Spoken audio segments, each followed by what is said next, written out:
Thinking Aloud. Conversations on the leading edge of knowledge and discovery with psychologist Jeffrey Mishlove.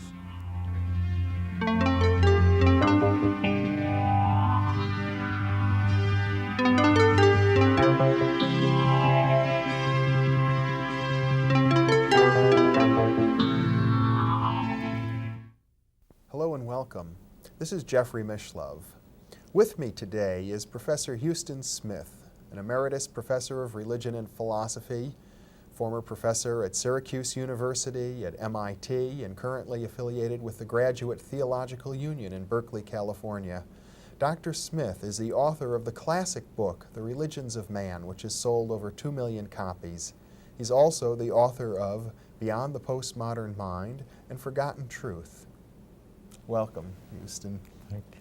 You know, you've gone through quite a philosophical journey, an odyssey in your own life. You started out at MIT and in the tradition of American scientific philosophy, and now you've written extensively in religious traditions and have been compared to a mystic, compared to an ancient philosopher in the Neoplatonic tradition. I'd be interested in exploring what was your path? How did you become the kind of philosopher, the global thinker who you now are? Where did it begin for you? Well, as you well know, Jeffrey, I'm sure that we all know ourselves imperfectly, but insofar as I'm able to spot a trajectory, this global outreach of my work has a kind of an explanation that many who know me assume. I was, as it happened, born in China. My parents were missionaries, and I had my formative years there. Was in China until I came over here for college education. And many assume that my work in comparative philosophy and religions derives from that fact. And indeed, maybe it does in some deep-lying way. But actually, it doesn't exactly feel that way for this reason, that when I came over here to college, I was instantly caught up in the dynamism of America. Never mind that the town where I landed was Fayette, Missouri, population 3,000, and the college I went to was enrollment 600. Still, it was the big time and the bright lights compared with Podunk, China, this little town that I grew up in. And China, my Asian background, rapidly just vanished to become a happy memory. When did you leave China? When I was 17 in 1936. And though I came over thinking I would get my education and go back within 2 weeks, why, I was beyond that. As I say, I was just caught up in the dynamism of the West. And for all of my undergraduate and my graduate education, it was entirely the West, because you see, that had been absent, and I was just drinking it in, and the excitement and the science. And you're right in saying that though my propensities led me into philosophy, it was John Dewey and Alfred North Whitehead, and really a kind of scientific philosophy that grabbed me.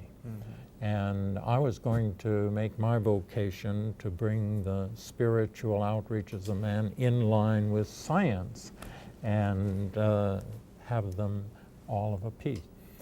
And I can still remember when that whole picture, which as I look back on it was entirely too science enclosed, there was one specific night when that just burst like a bubble.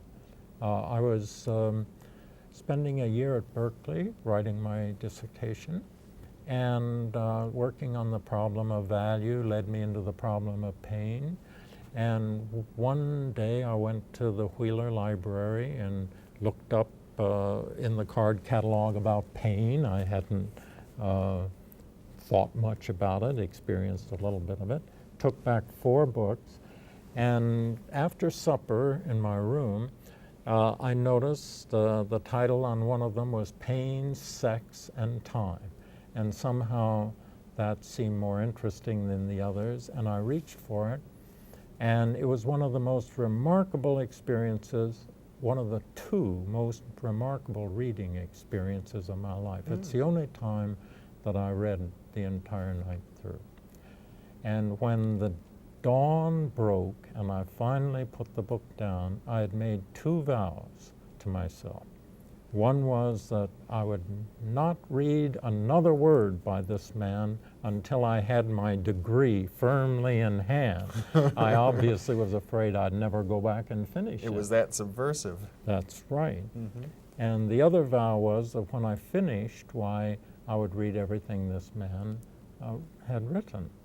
Now, the reason that it had that effect on me was that this was the first book by a convinced mystic that I had ever read. And the worldview of the mystic was so much larger and more compelling than the science-encapsulated positivistic outlook that I had been plying my philosophy in, that it was liberating, absolutely exhilarating. And who was the author? Well, the author's name isn't known very much now. His name was Gerald Hurd, but he is the man who influenced Aldous Huxley from his early cynical Brave New World days to his perennial philosophy days. Well, I kept my vow and did get my degree, and then I did read everything Gerald Hurd had written, and then I decided I wanted to see this man. And so I wrote to the publisher, got a note back, went to visit him. And I'm telling you all this because after I sought him out, he was in Southern California, Trabuco Canyon. I had a little kind of an ashram there. And as I was leaving him, he said, oh, by the way, have you ever met Aldous Huxley? He's interested in these kinds of things. And I said, no. He'd say, well, would you like to meet him? I think I was maybe 27. Would you like to meet Aldous Huxley? Yes, I think I would like to meet Aldous Huxley. And so he gave me a telephone number and address, and Huxley was out in his desert home.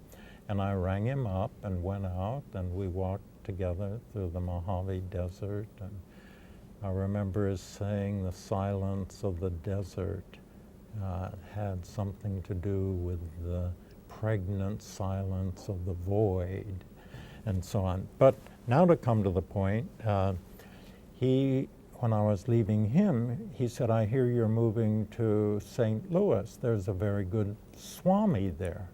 Swami? I'm not sure I even knew what the word meant. But of course, when Huxley spoke about it with that esteem obvious, why I took note. So he gave me the name, address, and when I went back to St. Louis, why I looked in the phone book and found the name. And to make a long story short, he turned out to be a member of the Vedanta order, Ramakrishna order in Vedanta. And the first evening that I attended a lecture by him, I again was completely drawn in. And for the next 10 years, I apprenticed to Swami Sapakashananda. Oh my. He was in the same order as Swami Prabhavananda of the Los Angeles Center, Vedanta Center, Nikolananda. Those men wrote more than he did, but he was the best Sanskritist of the lot. And Vedanta is the philosophical tradition of Of Hinduism. Of Hinduism, right. And it was not without amazement that I came to know that man, because I had known great scholars before, and I had also known very pious people. But here, both of those elements were embedded in a single individual. He was a first-rate Sanskritist, and he knew that Vedantic philosophy backwards and forwards and cold, a very sharp, knowledgeable mind, and yet here was a practicing mystic who would spend 4 hours every morning in meditation before the day opened before him. Did you also meditate? Yes, for the next 10 years, why, I apprenticed to that man. I was teaching philosophy, but actually the Vedanta was consuming my mind, and I would have weekly tutorials with him to learn the ins and outs and the technicalities of the philosophy, which I found just astonishing. But he insisted from the start, this is a kind of knowledge you cannot master simply with the computer brain. You have to deepen the quality of the mind and the attention. So he set me to meditating. And yet I understand that Vedanta philosophy is as rigorous and logical as any Western philosophical system. Absolutely so. It's taken a little while for Western philosophers to admit this. I can remember 20 years ago hearing philosophers say that philosophy was a Western discovery, but I know of no respectable philosopher who would make such a statement as that today. But to come back to pour content into this story, I've asked myself often, what was it within that Vedantic philosophy that just seized me and gripped me the way that it did? And there are many ways to put it, but certainly one of the points that came out very clearly was a kind of overcoming of the subject-object duality. In the Western philosophy and philosophy of religion, the ultimate, or God, had always been presented as an other and an out there. And to find the Indians speaking about this effulgent self, Satchit Ananda, infinite being, infinite awareness, infinite bliss, that ultimate reality with those luminous characteristics. But then going on to say, Tat Tvam Asi, that thou art. That phrase just comes ringing through the Upanishads like a gong recurrently, Tat Tvam Asi. So one got the living sense that this infinite reality was not just out there, but concomitantly at the same time, the foundation of one's own self. And therefore the exploration was not an outward, but essentially an inward quest, and a realization that somehow hidden this infinite being was right there with one the entire time. I know that was one of the points which captured me. And this must have been something that also you realized in your meditative state as well. Well, it was something that I was reaching for, to be sure, working for it, but it gave a sense of immediacy about the whole project. And then, too, another point, when the 4 yogas, everybody knows the 4 yogas belong to the world now, but this was half-century ago and wasn't so well known. But the notion that there are different personality types, and that each of these requires its own unique spiritual discipline. Like the goal is the same, the summit of the mountain, but which path we take depends on where we start from. Could you enumerate the 4 yogas? Right. The way to God, or the ultimate, through knowledge for those who are reflective in temperament. The bhakti yoga, or the way of love, where you become the ultimate by loving it, really, merging with it through affection. And then the way to the ultimate through work. We have bodies, muscles, we're active, enjoy activity, and through working in a disciplined way that can carry you forward as you work. So you don't have to retreat to a monastery. You can be right in the world as long as you learn the karma yoga, the skill of work. And then there's the 4th, which is the Raj Yoga, or the yoga of psychophysical exercises, which is what we usually think of as yoga. You begin with the asana and the postures and the exercise, but that's for the body, and that's preliminary. Important, but still preliminary. And then going on to the mind, and then ultimately to the spirit. Well, you see, that came like a breath of fresh air to me, because as the Swami would say, the Christianity, which is what I had been raised and brought up in, is one blazing path of bhakti yoga. That's the yoga of love. And the Swami would say there's nothing in the whole world that can outdo Christianity as a yoga of love.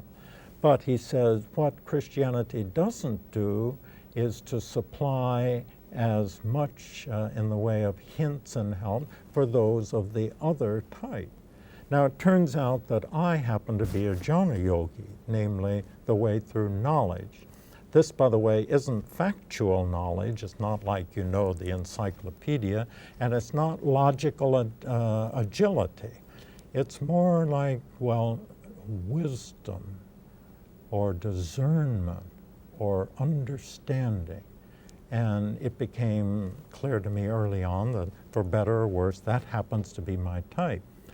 And what these 4 yogas did was to validate who I was in a way that my own tradition had not done it. Now, by the way, in the end, I've discovered that all of this is present within the Western tradition, Christianity and Judaism as well. But it's almost forgotten. And it certainly is not held up for public view. You really have to dig for it in your own tradition. In some traditions, it seems as if you're too philosophical, they regard you as a threat.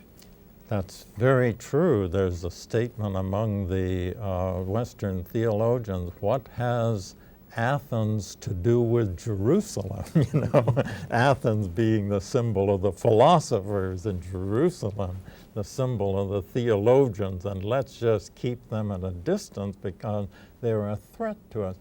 Well, to come upon a tradition where that sense of threat was totally absent, and both could be equally validated as alternative but complementing roads to the divine. As a student of Vedanta for 10 years, did you come to consider yourself a Hindu?